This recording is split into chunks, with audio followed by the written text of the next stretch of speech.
é justamente o vereador Gilberto Natalini, do PV, que você acabou de ver na reportagem sobre os trabalhos da Comissão da Verdade, que eu vou entrevistar agora. Vereador, primeiramente, boa tarde. Ontem a Comissão da Verdade ouviu Sarita Dávila Mello, que acabou, como a gente viu aí na matéria, ela acabou não sendo tão torturada por ter um certo grau de parentesco com um general que era comandante do 2º Exército. Pois é, boa tarde a você, boa tarde aos telespectadores da TV Câmara. Nós estamos fazendo o nosso trabalho, a Comissão da Verdade do município de São Paulo está trabalhando bastante. Nós temos trazido pessoas e trazido situações inusitadas, novas dentro do contexto. E uma dessas situações é essa professora Sarita, que veio aqui ontem, que era prima, o pai era primo do general comandante do 2º Exército, Edinardo Dávila Mello, sob o comando do qual foram assassinados o Vladimir Herzog e Manuel Fiel Filho. Ela esteve presa lá, ela foi solta um dia antes do Herzog ser preso. Ele foi preso um dia depois e morreu 24 horas depois da prisão. Ou seja, ela quase que presenciou a morte do Herzog. Saiu antes. Ela foi menos torturada, como ela mesmo disse, do que as suas colegas. Por quê? Porque ela era parente do comandante. E o fato importante desse depoimento, o que marca o depoimento dela, é que ele foi ao DOI-CODE fardado. E o que quer dizer que ela foi menos torturada? Ela tomou alguns choques, foi muita pressão psicológica, mas ela não sofreu aquela tortura tradicional do DOI-CODE, que era uma tortura bárbara, né? De espancamento, de muito choque, enfim, tem várias metodologias. Ela teve uma condição melhor porque o tio foi lá, o primo, que era o general, foi lá e pediu para aliviar um pouco para ela, porque o primo dele, o pai dela, ligou depois de muitos anos sem falar com o parente. O pai dela era do Partido Comunista, então não tinha ligação com o militar, com o general. Ligou para ele e pediu para ele não matar a filha dele na tortura. Aí ele foi pessoalmente lá e foi fardado com a farda do comandante do 2º Exército brasileiro, ou seja, isso mostra que o alto comando naquela época tinha conhecimento, tinha mando sobre aquela situação da tortura no DOI-CODE. O depoimento dela é para exatamente mostrar a relação entre o comando militar na época e as atrocidades que aconteciam dentro do DOI-CODE. Vereador, eu queria que o senhor visse agora uma outra reportagem que tem a ver com esse assunto que a gente está falando. A Câmara Municipal homenageou o militante político Pedro Pomar em sessão solene no centenário de nascimento dele. O Pedro Pomar, para quem não conhece, ele foi morto por agentes do DOPS em 1976, na ação que ficou conhecida como a Chacina da Lapa. O Pomar, ele foi dirigente do Partido Comunista do Brasil e é um dos organizadores da resistência à ditadura militar. Vamos acompanhar a matéria sobre a homenagem. Nascido na cidade de Óbidos, no interior do Pará, em 1913, Pedro Pomar começou na política em 1930, no PCdoB. Filiado ao partido, participou da Revolução Constitucionalistas de 1932. Depois se elegeu deputado federal por São Paulo em 1947 e foi um dos organizadores na luta contra a ditadura em 1964. Um homem que conhecia muito da realidade brasileira e que tinha um grande domínio da nossa teoria, do marxismo. Então é um quadro muito destacado do nosso partido, sobretudo porque foi um dos reorganizadores do PCdoB em 1962. Para homenagear a história de luta e a memória de Pedro Pomar, o Partido Comunista do Brasil realizou uma sessão solene na Câmara Municipal.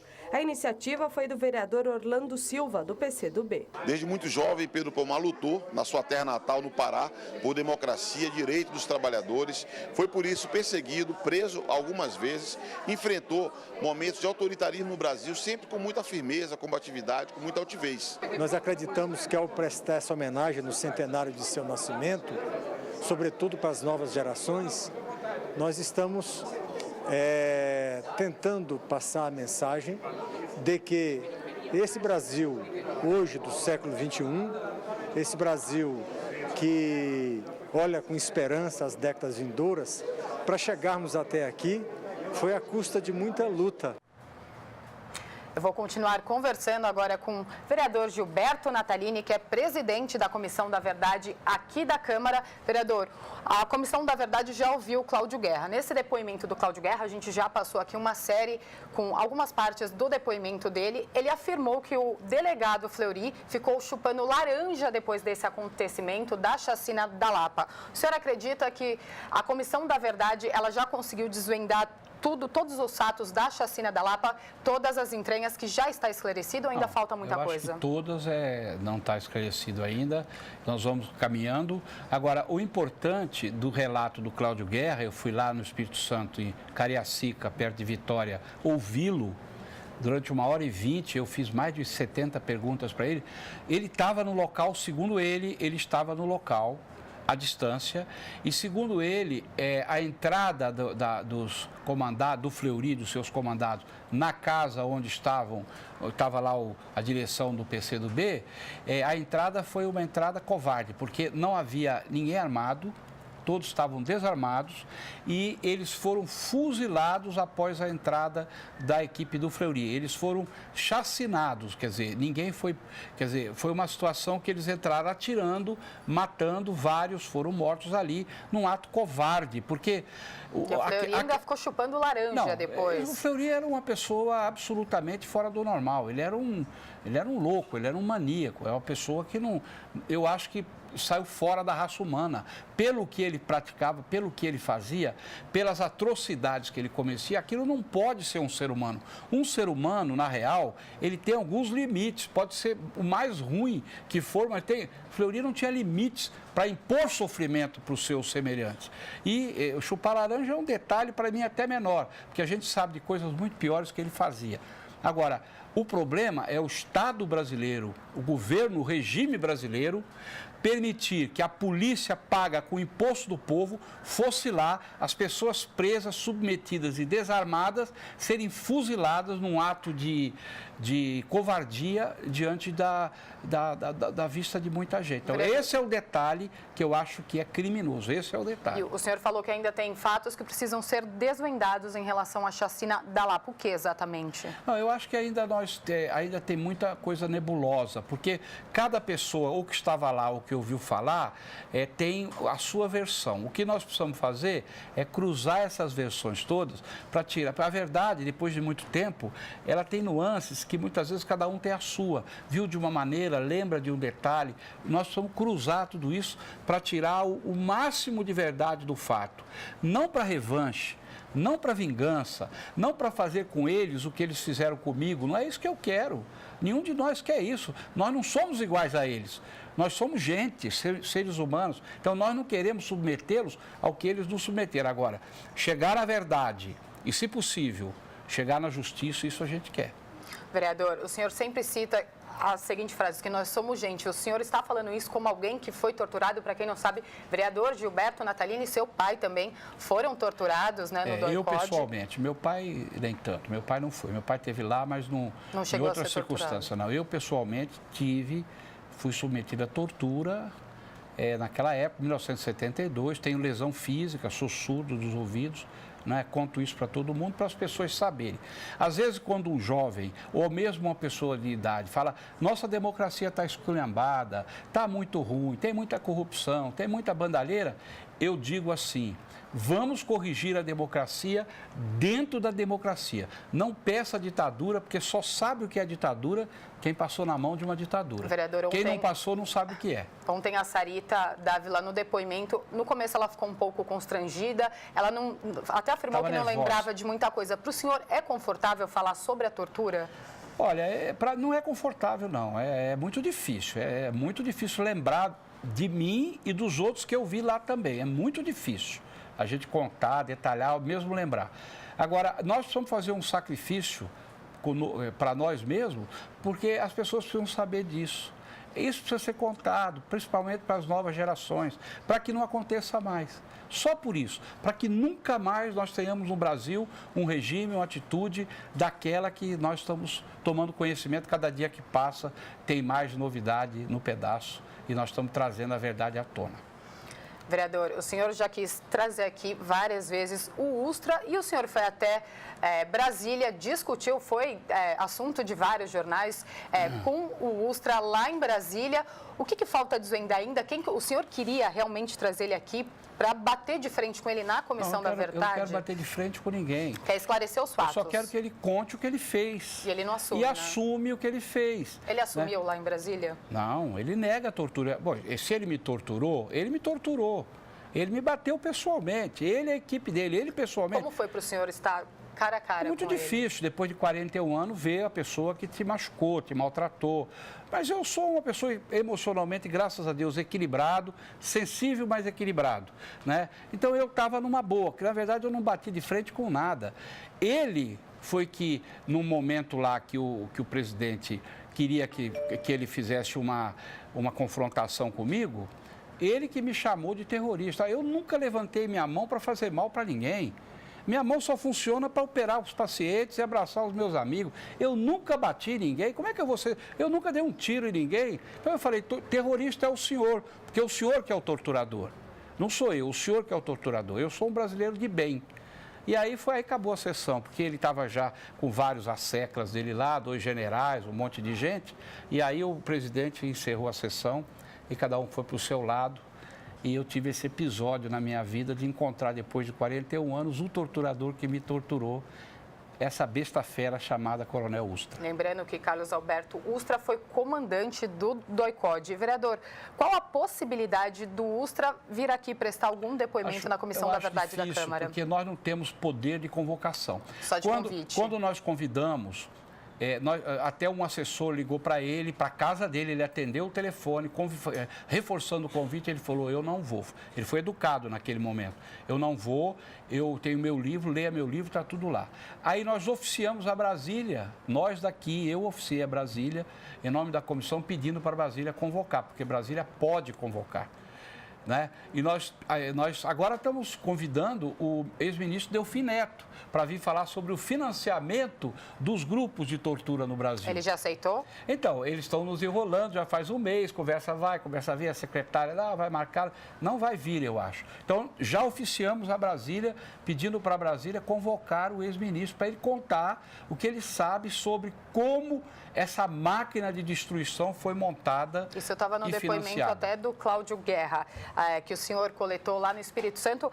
Até que ponto o senhor acha que esse depoimento do Cláudio Guerra lança uma nova luz nessa questão que até então estava obscura da ditadura? Olha, o Cláudio Guerra, muita gente diz que ele inventa muito, muita gente duvida da palavra dele. Eu tive lá com ele quase 2 horas conversando. Muita coisa que ele narrou naquele vídeo, eu tinha conhecimento a partir de... Quer dizer, a coerência no que ele fala, a coerência, a gente pega quando a pessoa está inventando, está mentindo, ou quando a pessoa... Ele tem problemas de memória, às vezes escapa a memória, confunde às vezes coisa, que também são muitos anos. E ele disse para mim, Nataline, eu quero me refazer, quero me recompor comigo mesmo. Eu acho que eu, perante Deus, não tenho mais salvação pelas atrocidades que eu fiz. Então, eu não espero que Deus me perdoe. Eu quero me perdoar. Por isso que eu estou contando essas coisas. Eu quero morrer me perdoando. Eu não queria morrer me condenando. Aí Deus vai dizer o que vai fazer comigo. Então, é um pastor evangélico, a Bíblia na mão, prega. Eu acho que o Cláudio Guerra... Não é um mentiroso. Eu acho que ele conta coisas que aconteceu e que a gente sabe por outros presos políticos, por outras circunstâncias que de fato aconteceram. Vamos aproveitar dele aquilo que é de bom, vamos filtrar, certo? É o que nós estamos fazendo.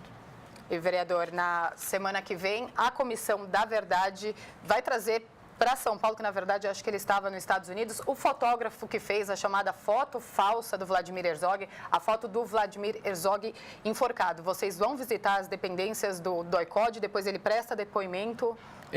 Ele chama Silvaldo e ele virá aqui, nós estamos trazendo ele mora nos Estados Unidos, ele virá para contar como foi aquela foto, porque foi esparramado para o mundo pelo governo brasileiro que o Vladimir tinha se enforcado no DOI-CODE. Já foi provado que isso não é verdade.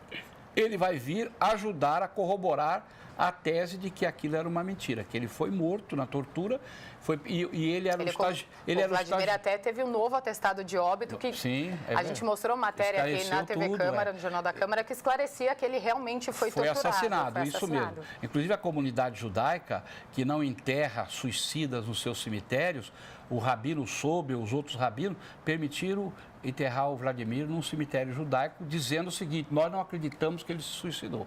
Então, esse fotógrafo virá para complementar, ele deve ter conhecimento de coisas e tal, nós queremos ouvi-lo e vamos levar lá no DOI-CODE, inclusive a comissão está toda convidada, vamos convidando a imprensa, a TV Câmara já está convidada para nos acompanhar, porque lá parece que está bastante modificado. Mas nós queremos andar ali nas dependências para ver se ele, o Silvaldo, reconhece as circunstâncias, o local, o lugar onde foi feito a foto, enfim, é uma coisa de trabalho de investigação. Nós estamos só cumprindo a nossa obrigação institucional, né?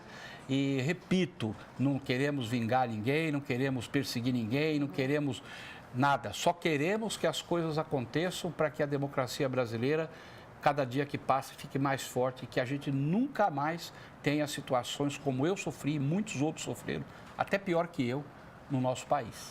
Vereador, a Comissão da Verdade, então, ela está tentando restabelecer um novo olhar sobre a história do Brasil, porque punições mesmo a comissão não vai conseguir. A comissão não tem atribuição de punir nem a federal. Ninguém. Nem a federal. É uma comissão de investigação, de elucidação, né, de resgate da memória, de resgate da verdade. Quem faz punição são os agentes da lei, é a justiça, esses é que fazem de acordo com o arcabouço legal do Brasil. Nós não estamos trabalhando, nós só estamos trabalhando para destampar aquele baú do passado que está cheio de ossos, tem muitos desaparecidos, pessoas que a família não achou mais, enfim. E alguma desses fatos que vocês estão levantando, tanto a Comissão Federal como a estadual e a municipal, pode parar no Ministério Público? Não, sim, claro. Depois que nós terminarmos, nós vamos mandar o relatório nosso para todas as instituições, inclusive para o Ministério Público e outros órgãos que vamos dizer, sustentáculos do regime democrático.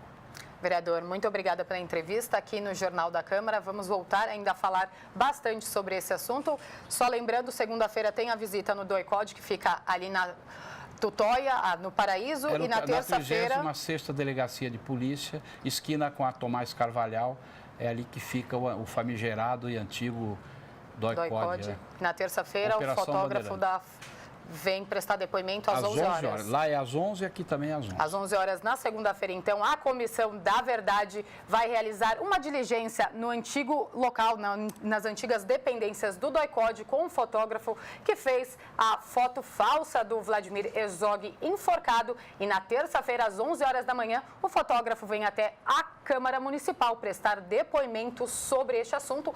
A TV Câmara vai acompanhar a diligência e a reunião da Comissão da Verdade. Vocês acompanham todas as informações na semana que vem. Obrigada, viu, vereador? Eu que agradeço a você, aos telespectadores da TV Câmara.